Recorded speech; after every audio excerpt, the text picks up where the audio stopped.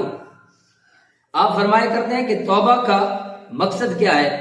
توبہ کا مطلب کیا ہے؟ توبہ کا مطلب یہ ہے کہ انسان اپنے رب سے یہ دعا مانگے کہ یا اللہ جو ہم سے گناہ سرزد ہو گئے ہیں، یا الہ العالمین جو ہم سے گناہ سرزد ہو چکے ہیں، جو ہم سابقہ گناہ کر چکے ہیں، یا اللہ ہم ان کی تیری بارگاہ سے معافی طلب کرتے ہیں اور آئندہ گناہوں سے بچنے کی دعا کرتے ہیں کہ مالک تو ہمیں آئندہ گناہوں سے محفوظ فرما۔ دعا کرتے ہیں کہ مالک کائنات ہمیں زیادہ سے زیادہ استغفار کرنے کی توفیق عطا فرمائے اور اللہ رب العزت کی بارگاہ میں جھکنے کی توفیق عطا فرمائے تاکہ ہماری دنیا بھی بہترین ہو جائے، اللہ تعالی ہماری آخرت کو بھی سنوار دے۔ آمین بجاہ النبی الامین وآخر دعوانا ان الحمد للہ۔